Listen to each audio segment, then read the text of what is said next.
This is the Ted Wallachin Podcast.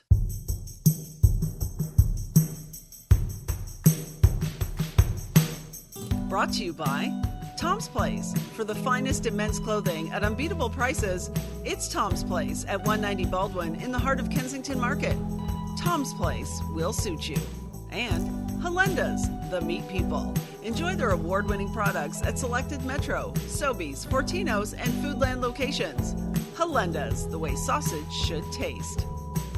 And now, here's Ted. In 1988, fitness enthusiasts Hal Johnson and Joanne McLeod pooled their life savings to shoot a pilot for a television feature that would eventually surpass the 300-episode mark. That feature? Body Break. Body break, get moving. Body break, keep moving. Oh, yeah. And joining me is Hal Johnson. Good to see you again, Hal. How are you? Very good. So let's go back here for people who don't know you. I mean, everybody knows who you are. My God, you and Joanne have been on the air since 1988. But for people who don't know your background, let's give a little bit of background here for you. You were born in Philadelphia, correct? Newark, New Jersey, but I don't brag about that. That's something that because that's not. It says Philadelphia if you look up your some of the info. Oh, does it? It does, okay. Yeah. But my dad's from Philly. I'm from Newark. So okay, well there you go. Yeah. But raised really in the Toronto area. Yeah. My mom at 6 months old, my mom told my dad, she says she didn't want me being brought up in the U.S. My mom's from Saskatoon, so she said she saw my mom's white and she saw my dad's black, and she saw all the racism and prejudice and everything. And this is 1956. Yeah. In some states, my parents weren't allowed to actually travel to because it was illegal for them to be married. So that's the environment that it was in, and basically. My mom said, "We're out of here," and we came to Toronto, and in essence, thank God for my mom making that decision. Yeah, really. Because it was, I certainly wouldn't want to have been in the States. I would certainly be a different person. I grew up Bathurst and Finch. I grew up with friends like Gary Hamasaki and Asian, Jewish. A mixed bag of all kinds of different people, and we were all friends. It wasn't there wasn't segregation. A predominantly Jewish neighborhood, but we all played together. So that's how my mentality of growing up was. It was, hey, we're all the same, and I thought of myself as good as anyone else and no better than anyone. Yeah, good stuff. So you did make your way back to the States via a sports scholarship, a baseball scholarship to the University of Colorado. Yeah, I played there. It was a great experience to go to university in the States and experience that. It was another journey, another adventure, and being able to play for that. And that led me to have an opportunity to play on the national team, Canadian national team, and travel the world, which was, again, another adventure and a great experience. So, baseball's been very, very good to me. Now, back then, that was pretty unique for somebody born and raised in this country to go to the States on a baseball scholarship, because hockey is a different story. But back then, baseball wasn't what it is today. No, absolutely. There wasn't a lot of us that went. I went to a junior college for my first 2 years.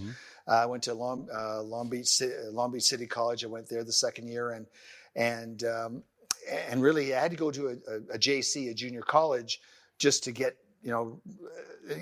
up to speed with the Americans. I mean, they played baseball 12 months a year, and we played 3-4 months. Yeah. So I got up to speed with them. I got up to be able to compete with them, and then from that I got the scholarship to Colorado. So it was a progression to get there, and it was interesting when I had several offers. I was first team All California junior college player on the first team All-Star team. I had all of this stuff, but and I had a lot of scholarship offers. But my coach, the coach at the University of Colorado, he gave me the best offer, and their offer was a full ride and a guarantee that I would get into the business school. And so they got me into the business school. So I took that as I took that offer over other offers that I had in other California schools and in Arizona and Texas. But back then, there wasn't the internet. There weren't pictures. There weren't video. There was news clippings, that grainy pictures and that sort of thing. Yeah. And I got to the campus at Colorado, and I walk into the coach's office the first day. It was a Saturday. I remember it like it was yesterday. And I'm so excited. And the first thing out of the coach's mouth is, "Oh, you're black." and I was like, yeah? Does that make any difference? And he goes, no, but I just didn't know you're black. And I go, so it was a little awkward moment with Coach Schultz at that point in time. And it's just interesting how it just rolled off his tongue. Yeah. And so because back then I just talked to him on the phone. He saw my statistics. He talked to my coach in Long Beach, and my coach at Long Beach didn't say, "Oh, he's black." Yeah. He just said he hit 385 with 20 home runs. So that was it. So you should have said, "I am." Yeah, that's right. Just to see his reaction. So you knew, I guess, the smart move here was to protect your future in terms of an education versus hoping and dreaming of the big leagues. Am I right? Yeah, my dad played. That's how I met my mom in barnstorming, they called it back then. And my dad traveled all over North America, barnstorming with all black teams, through the 40s and early 50s. And so my dad was a great mind, a baseball mind to go to. And both he and I realized that I was pretty good, but I wasn't good enough to play in the majors. I didn't have the foot speed. I could hit, I could field, I could do a lot of those things, but I didn't have speed. Mm-hmm. And so I did a kind of an assessment of my abilities and said, do I want to be playing AAA till I'm 35? Or do I want to get a scholarship and go, because I had a chance to sign with Cincinnati or go to the University of Colorado. And I called my dad that day and I said, "Dad, I got Cincinnati wants to sign me." And I said, he said, "What do you do?" And he said, "How much are they offering you as bonus money to sign?" I said, $5,000. He said, "It's not enough." He said, "Because if they don't invest a lot in you, if you get into a slump or you get injured, you're gone." And so he said, "Get your education, sign to go to the University of Colorado," and that's what I did. Yeah. So I'm glad I took that route. But you see, and in retrospect, and now your lovely wife Joanne McLeod, and also an athlete, 4-time national, 7-time provincial hurdle champion. Had you met her before you went to school, she might have taught you to be fast enough that you could have played in the majors. Well, she's still trying to teach me now, and it's not working. She still beats me all the time. So, no, but as it turns out, it's funny when I look back in retrospect. And I've known quite a few guys who've played in the big leagues, and it's a okay life style. Yeah. But it's a different lifestyle. Yeah. Like it's something that not necessarily is very glamorous. And if you're, Vladdy Guerrero or Bichette, and you're going to make, 200 million, 300 million, that's one thing. But if you're like a guy I know, Joe Biagini, who was a pitcher for the Blue Jays, sure, a relief pitcher for a couple of years. Joe's dad and I played together one year and in college, Rob Biagini. And so when Joe joined the Blue Jays, Rob and I reconnected and I went to some games with Rob when he would come up from San Francisco to watch Joe play.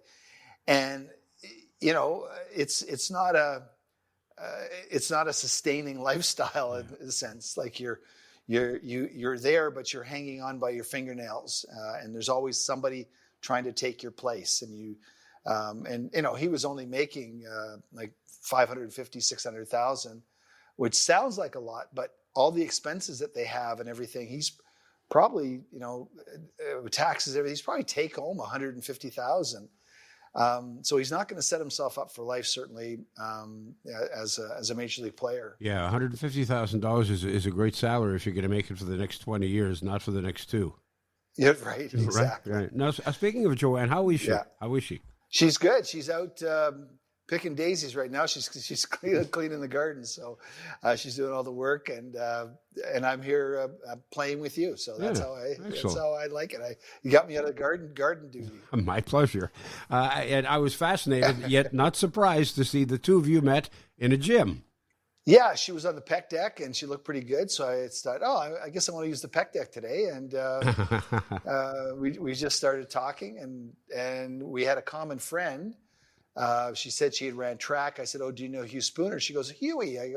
She goes, "Yeah, Huey's a great guy." I know. I said, "I grew up with Hugh," and he was on the national track team, and so and I knew Hugh very well. So it was kind of had a mutual friend, and one thing led to another. I asked her out that night, and then I called Hugh. I said, "Hugh, I met this girl at the gym. Her name's Joanne McLeod. What do you think?" And she like a stalker or something? And he said, "No, she's a great girl. She's a great girl. Always smiling, always happy, always positive." I said, "Okay, great." So we went out, and that was May of 1988 that we first went out. Excellent. Hal Johnson is my guest. The concept for Body Break didn't really happen because the two of you wanted to instill the importance of exercise, diet, and fitness. It really was born out of racism. Explain that. Well, it was the impetus. It pushed us to go that way. Joanne and I had an idea of doing something that we wanted to do. We couldn't quite put our finger on it. We wanted to incorporate our love for athletics and sports. I was taking at the time a course at Ryerson, a 2-week course at Ryerson on TV and film production to kind of learn a little bit more. And I was actually doing commercials in the background. And so I was doing a commercial with Woodbine Racetrack, and on June 8th of 88. And that day there was a white girl, myself, and then a white guy. And we were all cheering in the stands, and the client came and said, "No, we want to switch Hal and the white guy so that the white guy is next to the blonde girl." Yeah. And I asked later on, and they said, "Well, it's because the client didn't want people think that she was with you because you're black."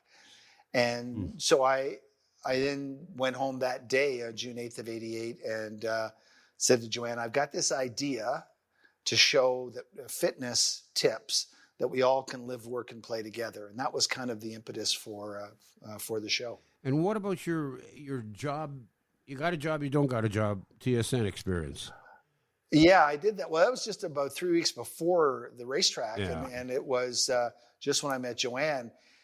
And Jack Hutchinson, who was a executive producer at TSN, hired me. Thought I had a little bit of potential, and hired me. And he said, "Hey kid, you're a little rough around the edges, but I think you'll do really well." And at the time, Mark Jones was also there. Mark has been with ESPN now for over 30 years. Yeah.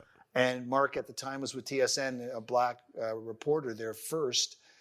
And the executives that afternoon told Jack, "No, we can't have two black reporters reporting sports." And so he fired me. Jack, literally in tears, fired me that afternoon. Wow. And it really goes back to what my dad's philosophy is like, don't get mad, because when you get mad, you really can't think straight. So when people say things to you, I don't really react very hostile. Yeah. Because I try to think clearly. And so when I thought, well, there's always a way. And I thank Jack very much for the opportunity. And I thought, what, something will happen from this. And I got to make it happen. If that happened today, most people would be on their phone to Marie Heinen or some high-priced, high-level lawyer and would go after TSN for everything they could. and just to embarrass the hell out of them with that kind of bad publicity. You didn't do that. Yeah, no. Well, again, it was a different time. Number one. Yeah. Number two, today we know no one in their right mind would say that to another individual. Yeah. Like it would be their suicide from their job. Basically, they know that, and everyone knows that. Now, the flip side to that is they may be thinking that, and they may say, you know, we're looking at budget cuts here, or whatever their excuse might be. So I almost feel grateful that I was in an opportunity where people told you what they felt, what their inner voice said. They just came right out and said it. And therefore you're able to deal with it. Today that you can't do that because you don't know really what the reason is. Right. But my antenna can go up, and I can know that something smells a little fishy with certain things. But generally speaking, today it's a very different time. And how did Joanne react when you told her that story? Well, she said, "Oh, that's not nice," basically. Yeah. But again, you have to think about it. At that point, I was 32. Yeah, I was 32 years old when that happened. Like I told you right off the top, my coach said, "Oh, you're black." So this wasn't the first time that this happened to me. I remember as growing up, all kinds of things. A baseball coach said to me, he goes, "You're black. How come you don't run fast?" Jesus. And I was in fourth grade at that time. This wasn't the first rodeo I've been to. Yeah. The first time. Not that you get used to it, but you understand that it's going to happen. Yeah. I realize that it's 1988 we're talking about, but it's I still shake my head and because I think that to myself that may have been 1988 here in Canada, and yet that's still 2022 in some parts of the United States. Well, it's 1940s in some places in the United States. Yeah, true. The 1840s. I mean, they're pre-Civil War back there. Yeah. I mean, I've kind of, other than Hawaii and Alaska, I don't want to go to the States until they smarten up, which may never be. So I'm very, I'm not anti-American. I'm anti going to the States. And spending my money down there, that's for sure. All right, Hal Johnson is with me. Let's talk about the birth of Body Break. Who came up with the concept? Well, I came up with the idea and I wrote the first script. The name of the show came with my sister. I was talking to her about it as I was writing the script about 2 weeks after the concept. We came up with the idea, and I told her I didn't have a title for it. And I said, fitness time, what fitness, health, whatever. And she said, "Well, what's it about?" I said, "Well, it's about your body, and it's a short. It's like a little break, body break." Yeah. And I was like, it rhymes. That sounds good. Sure. And then when I was writing the script, I felt I had to have a tagline at the end, and I didn't quite know what to do. And I thought, well, what's this show? What's it about? Well, we want people to keep fit, but we want them to have fun. Keep fit and have fun. Yeah. And so that was, and it's really a formula that we had done over the years. We did over close to 300 episodes, and it was really a formula that we show you an activity, we show you a problem when you're doing that activity, and so you're gardening, your back hurts. Here's a solution for you. Then we're back to doing the activity. And so that's the activity is the fun part of it. And then the health part of it is showing you how to improve that, whether it be through nutrition, mental, or an exercise. So at this point, you and Joanne, you take virtually all the savings that you've accumulated to this point, dump it in on a wing and a prayer on this pilot concept, And then you get turned down by what, 40, 42 different places? Yeah, 42 different places turned us down until I got to TSN again. And TSN loved it. And they said, we'd like to take it on. I was like, oh my God, this is great. And we'll pay you $500 an episode for it. I said, well, okay, I'm not sure.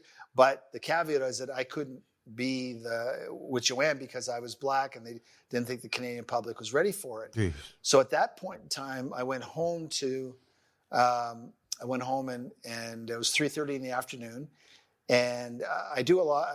I would do this thing where I would get in front of the phone and I would think about, okay, who can I call? What can I do? Who can I call? What can I do? Who can I call? What can I do? And I would literally chant that at the phone. And I did that for about 20 minutes. And I then kind of looked up and I said to Joanne, who does the fitness for the government? And she says, participation. Yeah. I looked up in the white pages, participation. Those listeners don't know what white pages are. Those are the phone book yes. that I would look in. And I called a gentleman by the name of Bob Duck. I had a meeting with him the next day. Within about 5 weeks or so, we had a contract to do a series of pilots for participation. And as it turns out, it was so good to go with them that there was no better place for us to arrive because we got instant credibilities with the stations, instant credibility with the Canadian public because we were part of the government, people thought. Mm-hmm. And here's the government giving you a message about health and back then people actually trusted the government. So it gave us that instant credibility, kind of a seal of approval. And if we'd had been sponsored by XYZ, it would have never had that same sort of stick with the government. So I always look back at what TSN did, telling me that was they did me a favor. Yeah. And they forced me to think about, okay, so if you think me being Black is a negative and I flip it, who thinks it would be a positive? And that's why I went to the government, as it were, to participation, because I thought, well, they would think. And at the time, Sheila Copps, and this is what kind of sparked my mind. Sheila Copps was the heritage minister, mm-hmm. or she was doing multiculturalism at that time. Right. And that's when I thought, well, geez, this might be, the government is talking about multiculturalism. This might fit into that bailiwick. So that's kind of, when I think of it, how you can always turn what you perceive to be a negative into a huge positive. Now, was this happening, the birth of Body Break, was that about the same time when we were inundated with these commercials about this guy from the 60-year-old Swede who was in as good condition as the average 20-year-old Canadian? Do you remember that? Well, no, that was in the early, late 70s. Okay. But it was such a iconic thing that participation was known for. It was so shocking. Yes, it was. And they really ran with it for many, many years. But that started in the 70s. Yeah.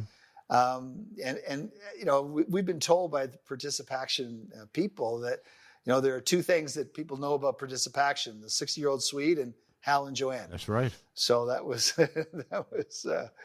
it's good to be known for something. Ted Woloshyn returns in a moment.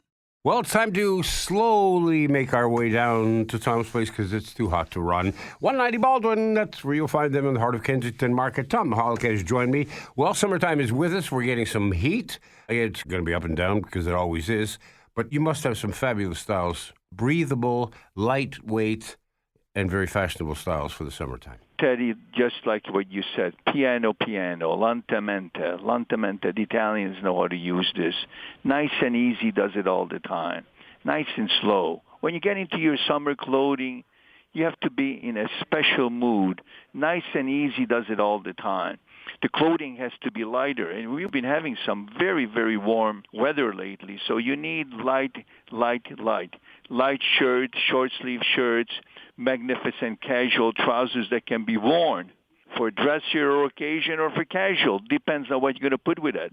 We have many, many different online sport jackets that are made in Canada and that are also made in Italy. So please come in, take a look at our trousers, our shorts, our short sleeve shirts, and be ready to be nice and easy. Lentamente, piano, piano. I don't know, my pronunciation is probably off, but nice and easy. It doesn't matter about your pronunciation. Your clothes are great, and the prices can't be beat. Tom's Place is located at 190 Baldwin. That, sir, is in the heart of Kensington Market.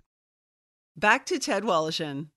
Well, you know what I found is interesting? You did a piece for a Netflix show called the Santa Clarita Diet. Santa Clarita Diet, which was a Netflix show with Drew Barrymore, the two of you in character as Hal and Joanne, as the Body Break people, and without giving it away, and it doesn't matter. People can see this. This is available on YouTube, and it's hilarious. You end up chopping up this influencer with a chainsaw and drinking her blood. I was like, well, good for you. You must have enjoyed that. Right. That's right. Got rid of those influencers. Yeah.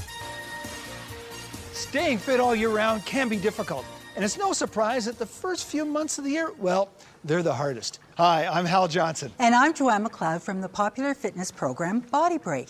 And we're here to tell you about the Santa Clarita Diet. It's a revolutionary new diet that will change how you think about nutrition and fitness. Wow, that's amazing. Hey, look, Joanne, it's one of those popular social media fitness influencers. Well, hi there, social media influencer. Have you heard of the Santa Clarita Diet? No, not a single thing. Well, Netflix came to us with this idea. We got approached by different companies to do different things, and many we turned down. But this we thought, whenever we can poke fun at ourselves and poke fun at our brand, we think that's kind of fun, and so this was an opportunity to do that, and so we actually eat this girl, chopping her up with a chainsaw, with the blood's dripping, and eating her eyeball and the whole thing. And we're saying it just the same delivery. Yep. Is that we would deliver a Body Break episode. Wow, I've never seen anyone use these to prepare for a diet before. Sure looks #innovative, #fresh, and definitely a #game changer. But wait, there's much more. The Santa Clarita Diet is always personalized for you. That means it must also be gluten-free, non-GMO, totally organic, low sodium. Yeah, that's great. But can you lie down here, please?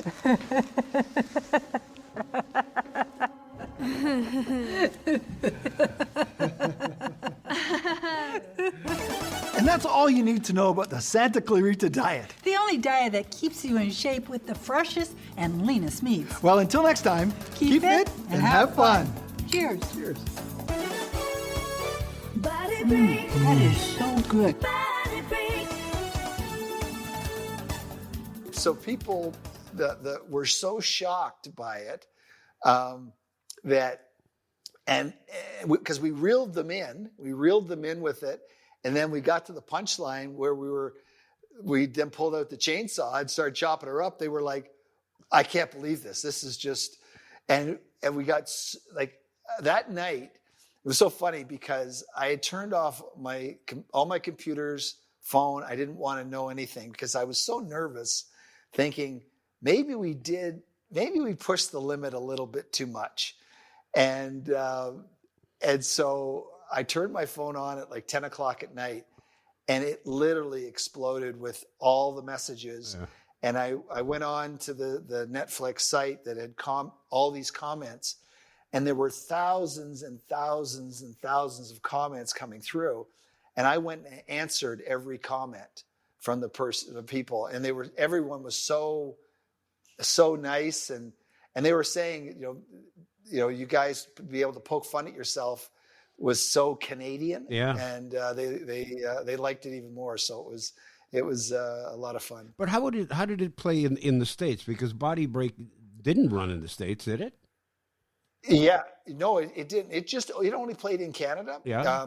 Because Netflix, they have different countries, different divisions. The girl who handled social media at the time for Netflix was from Hamilton, Ontario, but she handled all of North America. So she knew we have to have something different for Canada. Right. And that's why she thought of us with the thought of the diet, the Santa Clarita Diet was And the whole point is the show Santa Clarita Diet is about Drew Barrymore, who's a really nice woman, real estate agent, but she's stricken with this disease that she has to eat bad people. And so she chops people up and eats them, but they're all bad people she eats, but she's kind of like a really nice Dexter. Yeah, okay. So it sounds like a vegan plot to me personally. That's right. Yeah. Hal Johnson is my guest now. Think back to 1988, the level of fitness for the average, let's say, 20-year-old in Canada. How would you compare that to the average 20-year-old today? Are we in worse shape, better shape? Absolutely worse shape. Yeah. People often ask us, geez, what happens when you get everybody in shape? Well, that won't happen. The unfortunate thing is people are sitting more than they've ever sat before, in front of their phones, in front of their computers. Kids are less active than they've ever been before, both out of fear of somebody's going to abscond them, to just sheer laziness in terms of not getting out and walking to school. We told our daughter, as soon as she could, you're walking to school. We're not driving you to school. And I would walk her to school every day, and when she was old enough, she walked on her own. It was really a matter of that's where it starts, in a sense. That for kids, when you see so many kids being dropped off at school, I can't remember growing up as a kid anybody being driven to school. Everybody rode their bike or walked to school. It was just a different time. So I would say very much so. People are. That 20-year-old today there's certainly many more kids that are obese today than there were before. I mean, think back, Ted, you and I are the same vintage. How many kids in your school, let's call it your high school, were overweight that you think back on? Not many. One or two porky kids, and you can remember them. Oh, that was the porky guy or the chunky guy. But now, half the kids are overweight. It's just so so bad. And I was just going to say, go ahead. Recall it. Recently I went a couple of years ago. I should say I was out on the golf a couple of days with some friends, and walked into one of these chains, pancake kind of chain place, right? Well, in walks a couple with their two children, a boy and a girl, probably around 12 and 14. The girl is seriously obese, the boy is seriously obese, and both parents are as well. And I wanted to go over to the parents and say, what the hell are you doing to your kids? Because the order comes to the table, and it's like stacked 1.5 foot deep with pancakes, bacon, and I'm just thinking, like, what's the matter with you people? Yeah, it's hard to understand why parents don't get that understanding. I mean, obviously there's genetic reasons, people become obese, but you put that kind of in one category. But the exercising and eating the proper foods, not eating out, as much. Now, you're saying during the pandemic, people didn't eat out very much; they ordered in quite a bit. My only qualm, just a separate issue with this, my only qualm really with the government, which I think did a very good job. By and large, most governments in Canada did a pretty decent job with the unknown of the pandemic. But the one thing that I really think that they, dropped the ball on was making people have owning some responsibility for that. And that was really for them to get into better condition and better shape to fight the virus. And I think that's when you think about it, if 2.5 years ago there was this big push for fitness, big push for people to get healthy, we'd have a much stronger, healthier country using our healthcare system less than we have now. We've got a country that is heavier than they were prior to the pandemic, not as in good condition, because how many people gain weight doing their Zoom calls, not even leaving their house to go to work. They did it all from their own home. Yeah. So there certainly is that. And I wonder how much emphasis is there now on physical education in the elementary and in the high school levels compared to when there's we very went? little. Oh, yeah, very little. I mean, the only classes that were worth going to school for me were gym classes. So, at the time, I mean, that was, I lived for gym. Yeah. Math was at 9, English was at 10, gym was at 11. Okay, I'll just be there for. I'll focus on 11 o'clock. It's something to look forward to. But yes, gym is. It's also understandable. I mean, the schools are overwhelmed in a sense because they've got to do computers. They've got to, they've got so many things that they've got to get the kids up to speed.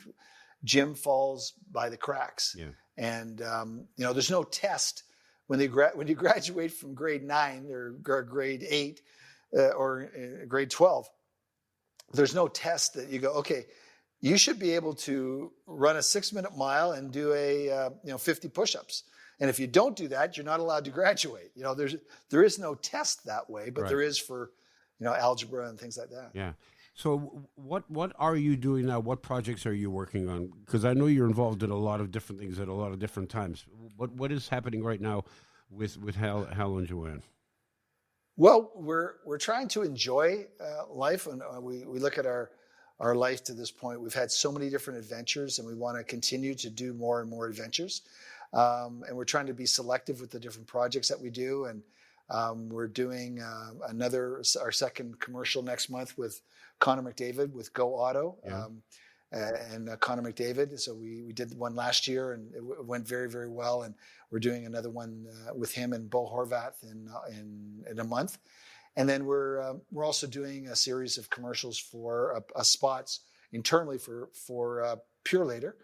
And then we're now starting to get booked back up with speaking engagements and doing speaking engagements across the country as well. Which when we were still doing a lot of speaking engagements, and here's how my mind works. It's like, okay, the pandemic hits, how can we pivot?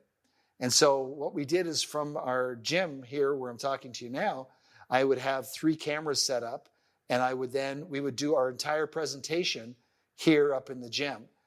To a group of 500 or 1,000 or people or however many, but we did like close to 40 different presentations right from this gym, speaking engagements all across the country. So didn't have to get on a plane, didn't have to go in a hotel, just had to do it here. And quite frankly, it was a great way to do the speaking engagements that way. But I miss the interaction with people though. And nobody can see this but me.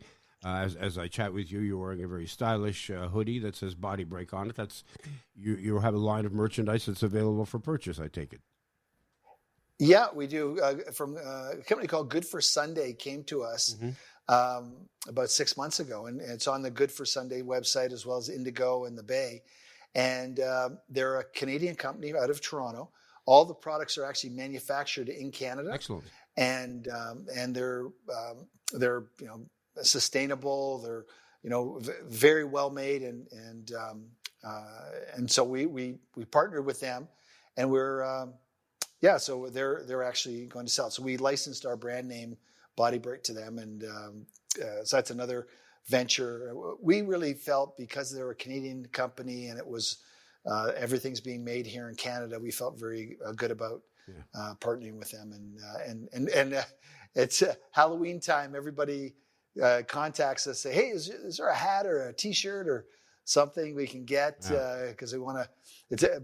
A Body Break is a really easy Halloween costume, and one of our T-shirts that we're selling is our original T-shirt that we actually made that we wore in our original Body Break episode. So they recreated that original T-shirt and as one of the ones for sale. Well, you and Joanne have motivated a lot of people into a better lifestyle and entertained us at the same time. And I thank you so much for taking the time to chat with me. It's been a while since we did chat, and I appreciate you taking some time away from your gardening and to tell Joanne I apologize for taking you away. All the best to you, Hal. Thank you very much, Ted. And, thanks for the invite. I really appreciate it. And until next time, keep fit and have fun. I'll do my best. The Ted Wallisham Podcast has been brought to you by Tom's Place. For the finest in men's clothing at unbeatable prices, it's Tom's Place at 190 Baldwin in the heart of Kensington Market. Tom's Place will suit you. And Helenda's, the meat people. Enjoy their award-winning products at selected Metro, Sobeys, Fortino's, and Foodland locations. Helenda's, the way sausage should taste. The Ted Walsham Podcast is produced by Joey Roselli. Technical production by Paul Gatt. Music by Bike Thieves. I'm Becky Coles. Submit your questions and comments to ted@twmedia.ca.